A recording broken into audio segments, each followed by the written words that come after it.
जो कहानी मैं आपको सुनाऊंगा उसके बारे में शुरू में ज़्यादा कुछ नहीं बोलूंगा। बस इतना जान लीजिए कि आज की कहानी अमेरिका से है और ये कहानी आपको बिल्कुल काल्पनिक लगेगी, मगर मैं आपको बता दूं कि ये कहानी बिल्कुल रियल है। तो चलिए अब मैं सीधे कहानी पर आता हूं। कहानी शुरू होती है पोर्टलैंड से, जो कि अमेरिका की एक स्टेट ओरेगोन का सबसे बड़ा शहर है। बुधवार 24 नवंबर 1971 की दोपहर में 40 से 45 साल का एक शख्स पोर्टलैंड इंटरनेशनल एयरपोर्ट पर पहुंचता है। उसकी हाइट लगभग 6 फुट या उससे थोड़ी ही कम होगी। उसने एक डार्क कलर का business suit, white shirt, black tie और डार्क ब्राउन शूज पहन रखा था। साथ में उसने ऊपर से एक ब्लैक रेनकोट भी डाल रखा था और हाथ में एक ब्लैक कलर का ब्रीफकेस भी ले रखा था। उस दिन एयरपोर्ट पर ज्यादा भीड़ नहीं थी, क्योंकि अगले दिन 25 नवंबर को अमेरिका में थैंक्स गिविंग डे मनाया जाता है, जिसमें कि लोग अपने जानने वालों से मिलते हैं, एक दूसरे को गिफ्ट देते हैं और थैंक यू बोलते हैं। और उस दिन पूरे अमेरिका में छुट्टी होती है, तो ज्यादातर लोग पहले ही अपने रिश्तेदारों के यहाँ पहुंच जाते हैं। इसलिए 24 नवंबर 1971 को एयरपोर्ट पर बहुत कम लोग थे। एयरपोर्ट पहुंचने के बाद वो आदमी नॉर्थ वेस्ट ओरिएंट एयरलाइंस के काउंटर पर जाता है और वहां पहुंचने के बाद वो पोर्टलैंड से सिएटल के लिए एक वन वे टिकट खरीदता है, जिसके लिए वो $20 पे करता है कैश में, और काउंटर पर अपना नाम डैन कूपर बताता है। जिस फ्लाइट में उसे टिकट मिली वो थी फ्लाइट नंबर 305 और वो प्लेन एक बोइंग 727 था। टिकट लेने के बाद कूपर बोर्डिंग गेट की तरफ जाता है। उस टाइम पे एयरपोर्ट पे ना तो कोई मेटल डिटेक्टर होता था और ना ही कोई चेकिंग। बस जो एक चीज आपको बोर्डिंग के लिए चाहिए होती थी वो थी टिकट। तो बोर्डिंग वगैरह करने के बाद Cooper north west Orient airlines की फ्लाइट नंबर 305 में पहुंचता है और सबसे पीछे की लाइन में जो सीट थी वहां जाकर वो बीच वाली सीट नंबर 18C पर बैठ जाता है और अपने बगल वाली सीट पर वो अपना ब्रीफकेस रख देता है। उसके दूसरे तरफ की जो सीट थी वो भी खाली थी। उसके बाद वो एक काले रंग का चश्मा लगाता है, अपनी सिगरेट जलाता है और फिर बर्बन और सोडा का एक ड्रिंक ऑर्डर करता है। उस फ्लाइट में कूपर के अलावा 35 पैसेंजर और थे और कूपर 36वां। उसके अलावा 3 फ्लाइट अटेंडेंट, एक पायलट, एक को पायलट और एक फ्लाइट इंजीनियर भी था। तो कुल मिलाकर उस फ्लाइट में 42 लोग थे और वो फ्लाइट लगभग 2/3 खाली थी। दोपहर 2:50 पर यह फ्लाइट अपने तय वक्त पर पोर्टलैंड इंटरनेशनल एयरपोर्ट से टेक ऑफ करती है और लगभग आधे घंटे बाद इसे सिएटल के टकोमा इंटरनेशनल एयरपोर्ट पर लैंड करना था। फ्लाइट टेक ऑफ करने के थोड़ी देर बाद ही कूपर अपनी जेब से एक पर्ची निकालता है और अपने बगल से गुजर रही एक फ्लाइट अटेंडेंट, जिसका नाम फ्लोरेंस शेफनर था, वो उसे रोकता है और वो पर्ची उसे देता है। फ्लोरेंस वो पर्ची लेती है, उसे देखकर मुस्कुराती है और वहां से चल देती है। उसे लगता है कि ये कोई फ्लर्ट टाइप का आदमी है और अपना फोन नंबर देने की कोशिश कर रहा है, और उसके साथ पहले भी कई बार ऐसा हो चुका था। तो फ्लोरेंस उस पर्ची को पढ़े बिना ही अपनी जेब में रख लेती है।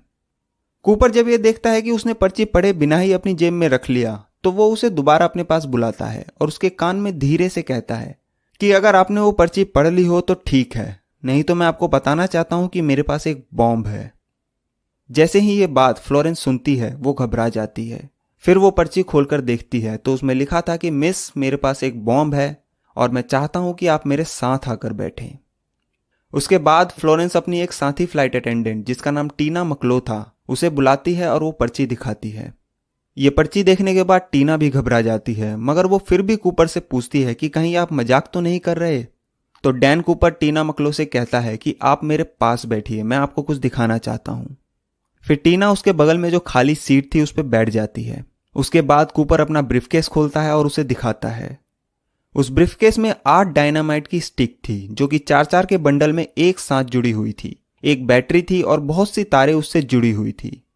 ये देखने के बाद वो दोनों और घबरा जाते हैं।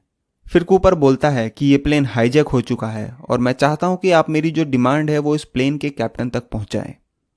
उसके बाद कूपर एक पर्ची पर अपनी डिमांड लिखवाता है। उसकी डिमांड थी कि उसे आज 5 बजे तक $2 लाख अमेरिकी डॉलर चाहिए, 4 पैराशूट चाहिए, 2 प्राइमरी बैक पैराशूट और 2 रिजर्व फ्रंट पैराशूट। और जब ये प्लेन लैंड करे तो इस प्लेन को रिफ्यूल करने के लिए रनवे पर एक ईंधन से भरा ट्रक होना चाहिए, और अगर कोई भी चालाकी हुई तो मैं इस प्लेन को उड़ा दूंगा। उसकी ये डिमांड लेकर फ्लोरेंस उस फ्लाइट के कैप्टन विलियम स्कॉट के पास पहुंचती है। इधर टीना भी कूपर के बगल में बैठकर उस प्लेन के इंटरकॉम से कैप्टन विलियम को सारी सिचुएशन बताती है। उसके फौरन बाद कैप्टन विलियम सिएटल एयरपोर्ट के ATC यानी एयर ट्रैफिक कंट्रोल से संपर्क करते हैं और सारी घटना की जानकारी देते हैं कि ऐसे ऐसे एक आदमी जिसका नाम डैन कूपर है, उसने फ्लाइट नंबर 305 को हाईजैक कर लिया है। उसके पास एक बॉम्ब है और उसकी ये डिमांड है, और अगर उसकी डिमांड पूरी नहीं हुई तो वो ये प्लेन बॉम्ब से उड़ा देगा। एयरपोर्ट अथॉरिटी जैसे ही ये खबर सुनती है, वहां भी हड़कंप मच जाता है। उसके तुरंत बाद FBI को इस हाईजैकिंग की जानकारी दी जाती है और लोकल पुलिस और एयरपोर्ट सिक्योरिटी को भी अलर्ट कर दिया जाता है। इधर कूपर टीना से कहता है कि जब तक उसकी ये सभी डिमांड पूरी नहीं की जाती तब तक ये प्लेन सिएटल में लैंड नहीं करेगा, और ये भी मांग करता है कि उसे जो 2 लाख अमेरिकी डॉलर चाहिए वो सभी 20-20 डॉलर की शक्ल में होने चाहिए। उसके बाद टीना इंटरकॉम के जरिए ये बात पायलट तक पहुंचाती है और फिर पायलट ये बात ATC को बताते हैं। फिर लास्ट में तय किया जाता है कि ठीक है, अभी उसकी सारी डिमांड पूरी कर देते हैं, बाद में कहीं तो वो लैंड करेगा और उसे वहीं दबोच लेंगे। इस दौरान फ्लाइट 305 सिएटल पहुंच गई, पर क्योंकि कूपर ने कहा था कि जब तक उसकी मांग पूरी नहीं होती तब तक ये प्लेन लैंड नहीं करेगा, तो पैसेंजर के बीच पैनिक ना फैले, इसलिए ये अनाउंसमेंट की गई कि एक छोटी सी मैकेनिकल प्रॉब्लम की वजह से फ्लाइट को सिएटल पहुंचने में वक्त लगेगा, और ये प्लेन एयरपोर्ट के आसपास ही आसमान में अगले 2 घंटों तक गोल गोल चक्कर लगाता रहा। और फ्लाइट के अंदर कूपर अपनी सिगरेट पीता रहा, जिसे जलाने के लिए उसने टीना मकलो का भी साथ लिया, क्योंकि एक हाथ में उसने उस बॉम्ब का डेटोनेटर पकड़ रखा था। इस दौरान टीना ने कूपर से पूछा कि उसने हाईजैकिंग के लिए नॉर्थ वेस्ट ओरिएंट एयरलाइंस को ही क्यों चुना, क्या उसे इस एयरलाइंस से कोई बदला लेना था। तो कूपर बोला, नहीं, मुझे बस बदला लेना था, पर इस एयरलाइंस से नहीं, बस ये एक इत्तेफाक है कि मैं इस एयरलाइन में बैठा। इधर इन 2 घंटों के दौरान FBI सिएटल के फर्स्ट नेशनल बैंक से 20-20 डॉलर की शक्ल में 2 लाख डॉलर का इंतजाम करती है और इन सभी नोटों के सीरियल नंबर नोट करवाती है, ताकि आगे कभी ये पैसे खर्च हो तो कूपर को पकड़ा जा सके।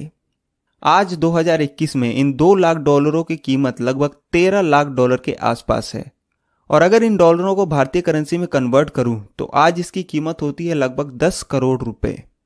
खैर, अब वापस कहानी पर आते हैं।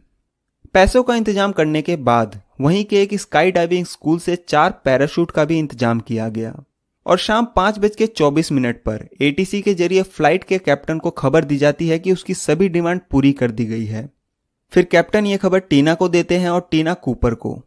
उसके बाद कूपर प्लेन को लैंड करने की इजाजत देता है और कहता है कि इस प्लेन को सभी फ्लाइटों से दूर एक अलग रनवे पर खड़ा करे, और लैंड करने से पहले उस फ्लाइट की सभी खिड़कियों को बंद करवा देता है, ताकि बाहर से कोई भी ये देख न सके कि अंदर क्या मूवमेंट हो रही है।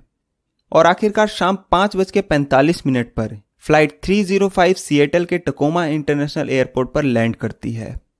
उसके बाद सिएटल एयरपोर्ट का मैनेजर 2 लाख डॉलर और 4 पैराशूट लेकर उस बोइंग 727 के पीछे वाले गेट पर पहुंचता है। उस वक्त बोइंग 727 ही इकलौता ऐसा कमर्शियल प्लेन था जिसके गेट पीछे की साइड से भी खुलते थे, और उस गेट में एक सीढ़ी भी लगी होती थी।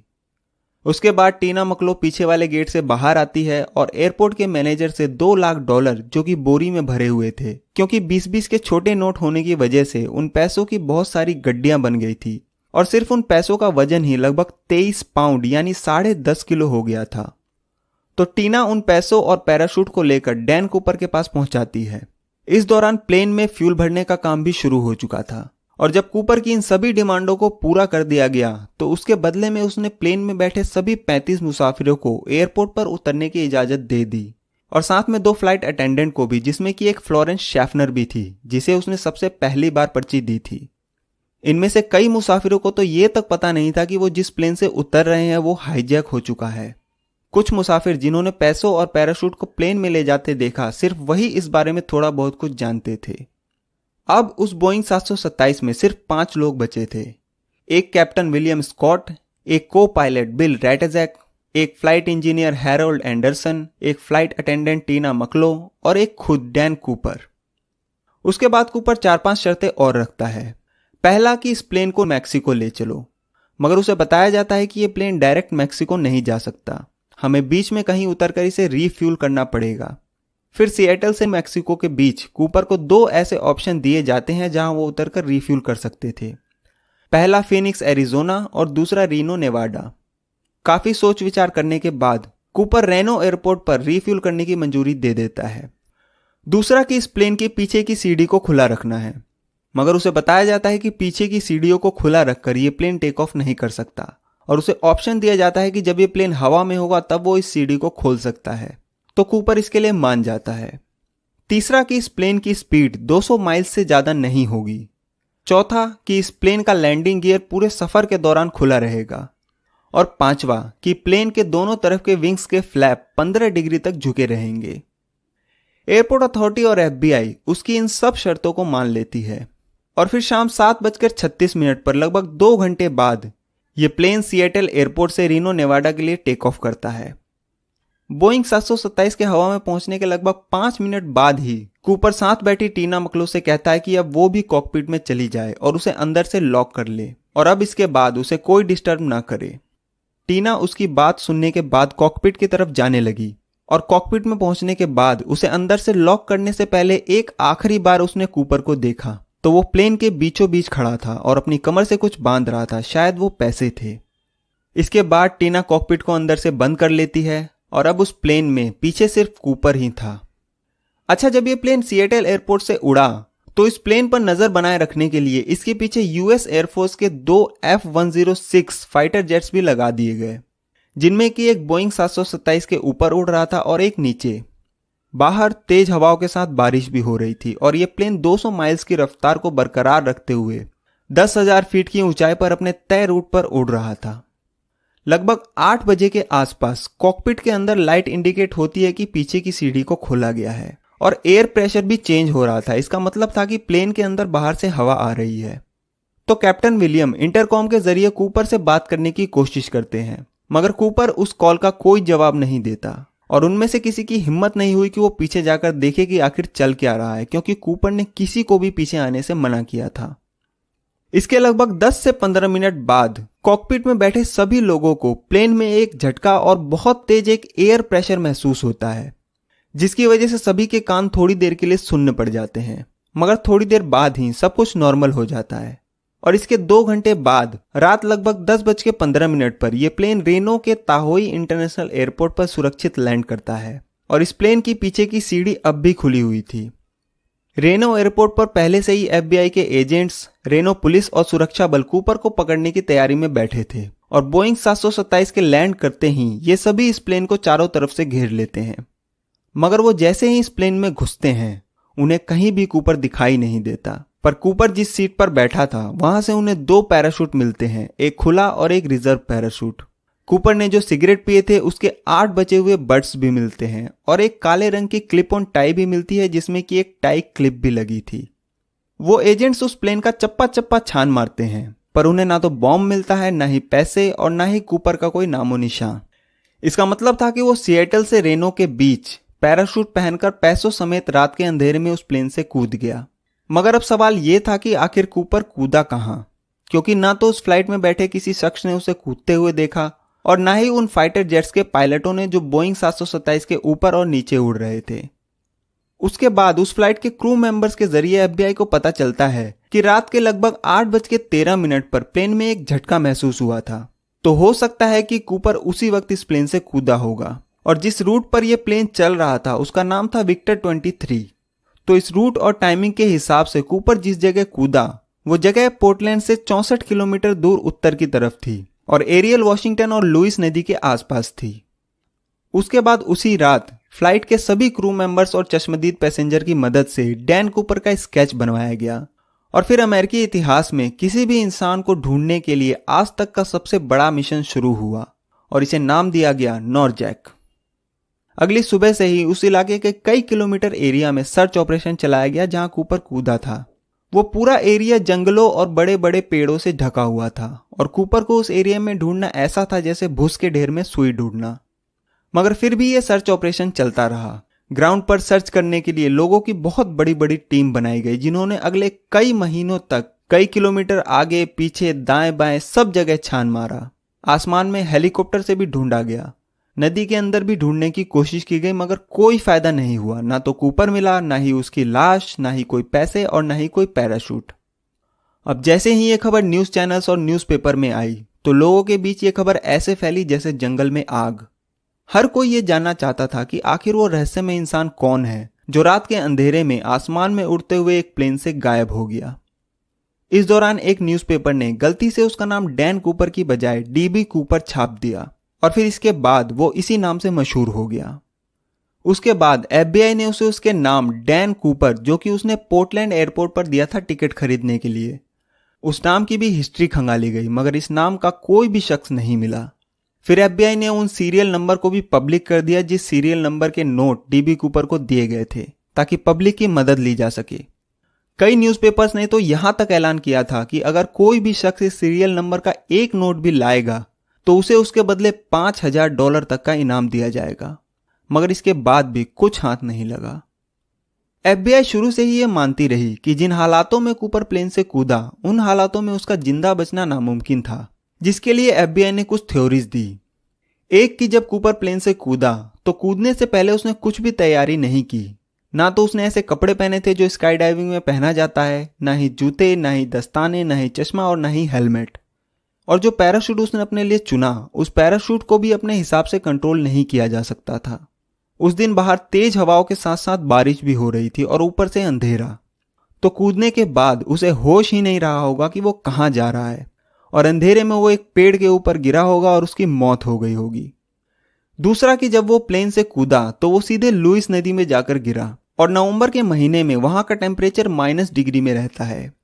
प्लेन से कूदने से पहले उसने अपनी कमर से पैसों की बोरी को भी बांधा था, जिसका कि खुद का वजन ही लगभग 10.5 किलो था। तो पानी में गिरने के बाद ना तो वो खुद संभल सका होगा, और पैसों के वजन और कंधे पर बंधे पैराशूट ने और परेशानी पैदा कर दी होगी। और पानी इतना ठंडा था कि अगले कुछ मिनटों में ही कूपर की मौत हो गई होगी। मगर एफबीआई की इन दोनों थ्योरी पर शक और सवाल इसलिए उठे कि अगर कूपर की मौत हो गई तो अभी तक उसकी लाश क्यों नहीं मिली, जिसकी वजह से यह इन्वेस्टिगेशन ऐसे ही चलती रही। इस घटना के लगभग 9 साल बाद 10 फरवरी 1980 को ब्रायन इनग्रम नाम का एक 8 साल का बच्चा अपने माँ बाप के साथ कोलंबिया नदी के किनारे एक बीच, जिसका नाम टीना बार था, वो वहां पिकनिक मनाने के लिए जाता है और आग जलाने के लिए वो रेत में गड्ढा खोदता है। अचानक से उसे लगता है कि रेत में कुछ दबा हुआ है, और जब वो थोड़ा और खोदता है तो उसे वहां से $20 की 3 गड्डियां मिलती हैं।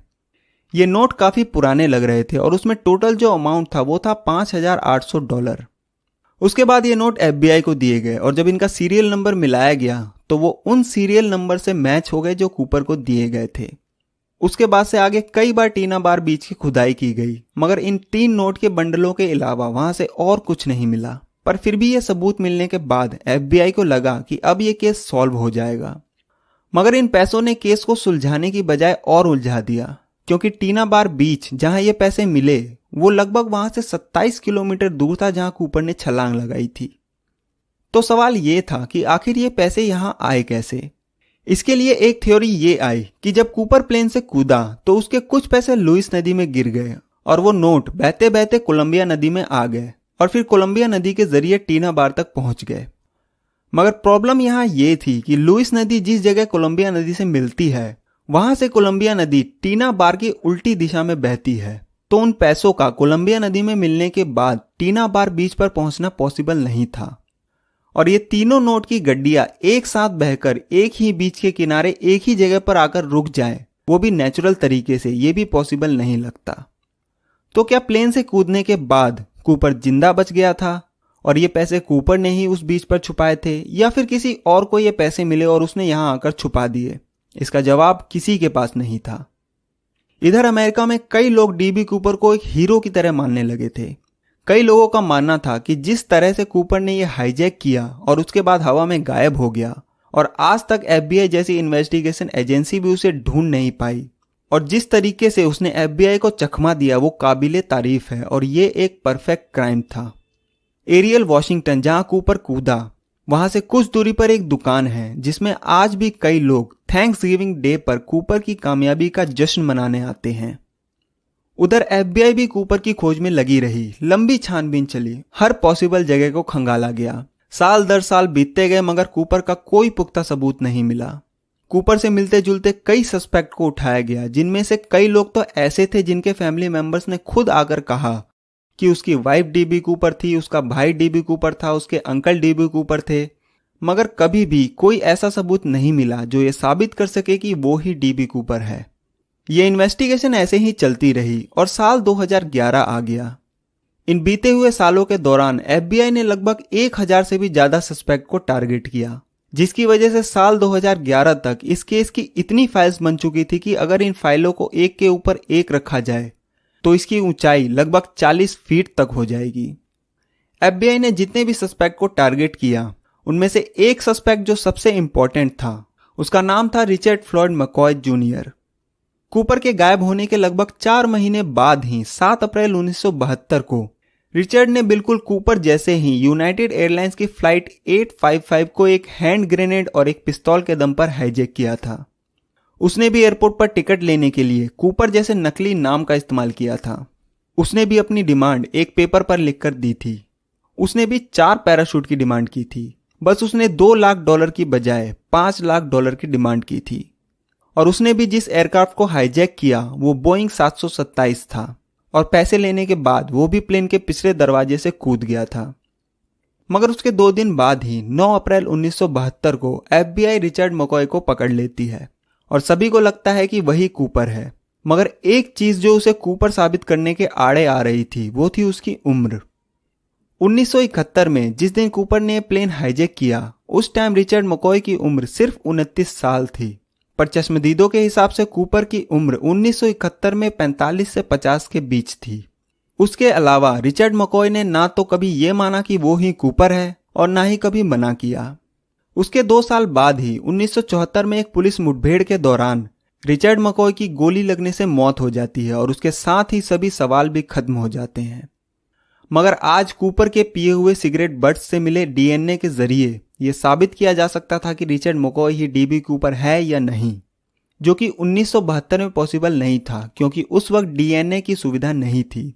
मगर बड़े ही रहस्यमय तरीके से ये सारे सिगरेट के बट्स FBI के पास से गायब हो गए और ये कैसे गायब हुए FBI के पास इसका कोई जवाब नहीं है।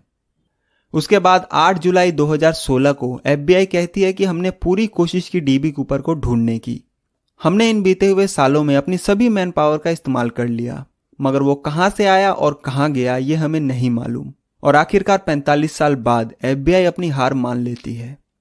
रिचर्ड मकॉय के अलावा और भी कई इंपॉर्टेंट सस्पेक्ट थे, जैसे Kenneth Peter Christiansen, Robert Rackstraw, Lynn Doyle Cooper, Barbara Dayton, Robert Lepsy, Sheridan Peterson, William J Smith, Duane Weber और इनके अलावा और भी बहुत से। मगर आज 49 साल बाद 2021 में भी ये पता नहीं चल सका है कि आखिर DB कूपर कौन था, जो आसमान में उड़ते हुए प्लेन से रहस्यमय तरीके से रात के अंधेरे में खो गया और ऐसा खोया कि फिर कभी नहीं मिला। उसे जमीन खा गई या आसमान निगल गया ये आज तक पता नहीं चल सका, क्योंकि ना तो वो खुद मिला और ना ही उसकी लाश। ये केस अमेरिकी इतिहास का इकलौता ऐसा हाईजैकिंग का केस है जो आज तक सॉल्व नहीं हुआ और आज भी रहस्य बना हुआ।